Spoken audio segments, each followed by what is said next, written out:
Welcome back to a new video. It's a new week, and the mission for today is one of two things. We are going to get this car running, or okay, it's one thing. We're going to get this car on the road today. It needs to get back on the road today. So I got everything out. Tie rod is out, caliper is out, yada yada yada. The only thing that needs to come out now is the disc and this lower ball joint. And if you guys remember what I did to the upper ball joint, I wasn't taking that chance again. So Kuven lent me this ball joint clamp thingy. So as you can see, it goes here in between the ball joint, and the other part goes at the bottom. And then we are going to tighten this. This is a 19. Let's put this on here. Right. So we are going to tighten this part. Yeah, so what should happen is the ball joint should just push out.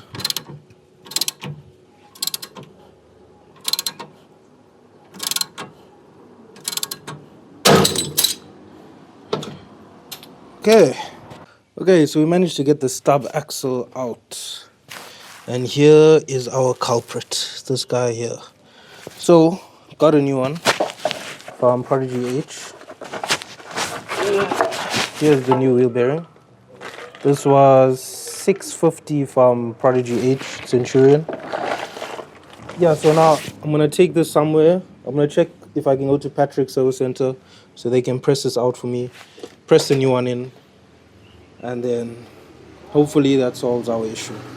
Yo, so we're back in the garage. As you can see, I got a McDonald's bucket at on the way back. Stopped at McDonald's, got me a cheeseburger. Yeah, so we went to Patrick's service center. Thanks to Gerard, he pressed in the wheel bearing. Everything seems good to go. Now reassembly, putting everything back, stub axle, CV, tie rod in, upper ball joint, lower ball joint, and hoping for the best. Oh, and the caliper. So yeah, keep your fingers crossed.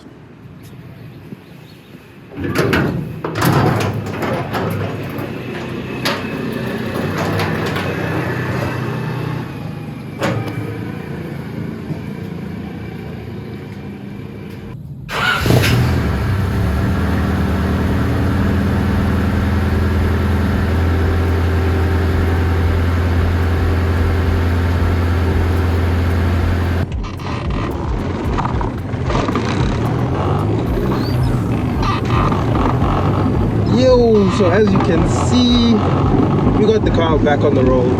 I told you at the beginning of this video, we are going to do one thing, and we are going to get this car back on the road, right? I wouldn't say everything went smoothly. If you guys are watching the videos and you guys are seeing how things are going, you guys should know me by now. Not everything runs smoothly when we are doing something, right? So I was putting back everything. I was on the last thing. Well, the second last thing was my tie rod ends, tightening it, strip the thread off the ball joint on the tie rod, and yeah, couldn't do anything else but get another tie rod. And was gonna have to wait till next week to get the tie rod because Prodigy and stuff is closed. Made a plan, phoned my girlfriend. She went to Acton Spares in Benoni.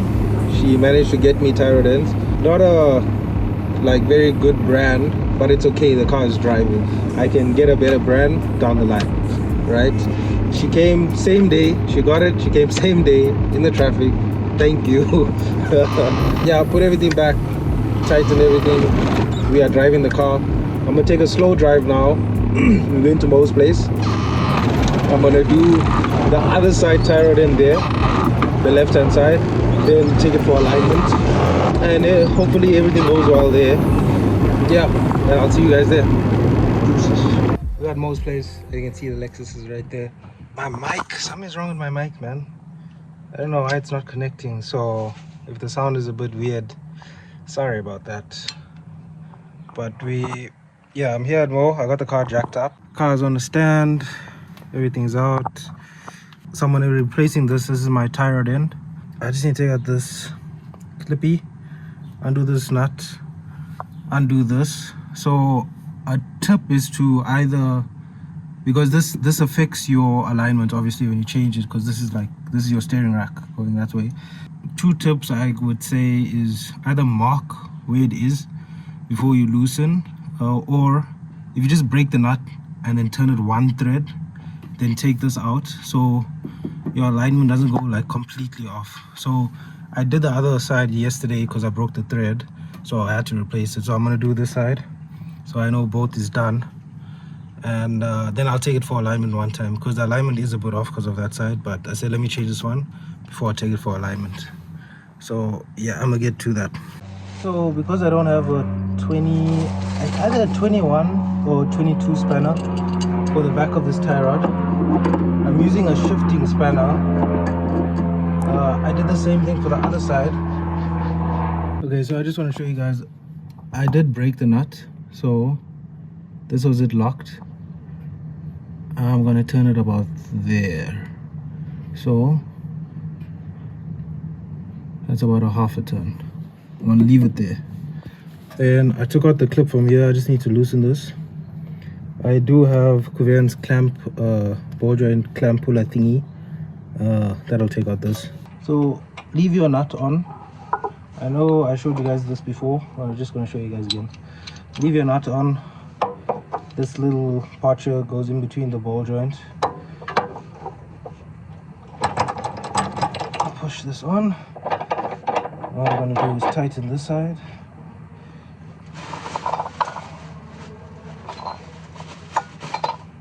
I believe it's at 19. Yeah, this is at 19. And we're just gonna tighten until it pushes the tie rod ball joint out.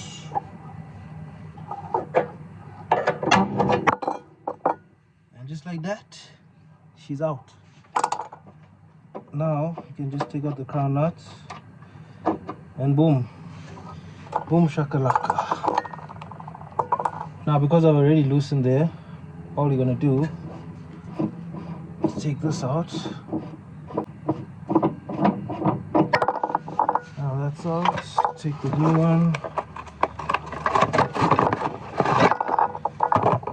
So the new one didn't come with a crown nut, it came with a lock nut. And I had to put the lock nut on the other side because it got stripped. Right, so I don't know if this is better or not, but we're going to use it because that's what it came with. Okay, so we're just going to tighten this guy on.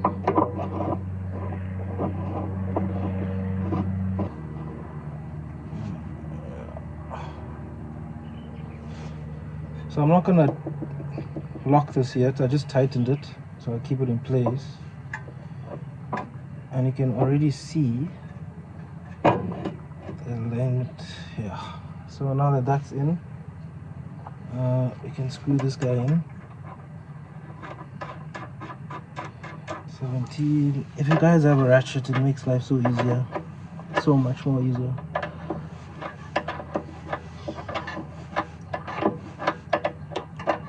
I think having nice tools is so important when you work on cars, because like a 20-minute job can turn into 10 minutes just because of tools.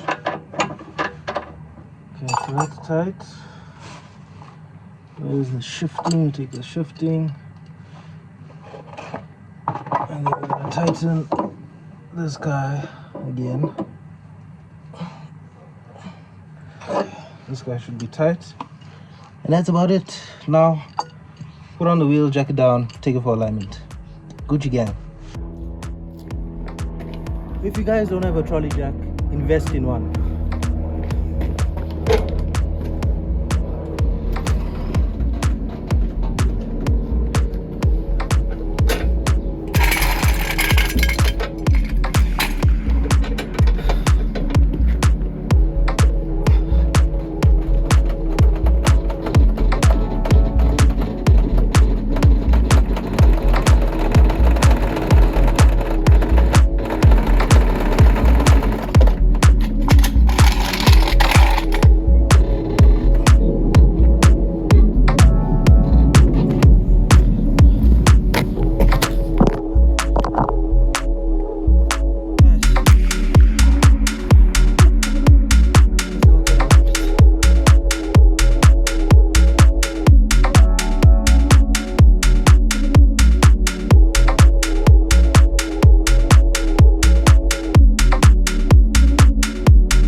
So yeah, Dunlop guy is doing my alignment, and I told him to add.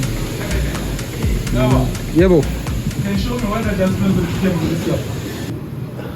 It's this one. This red one. And then the two. The toe, I'm not sure the toe. In the back, I'm not sure the toe. No, that's the two. No, that's a camber. Okay, the two in blue too.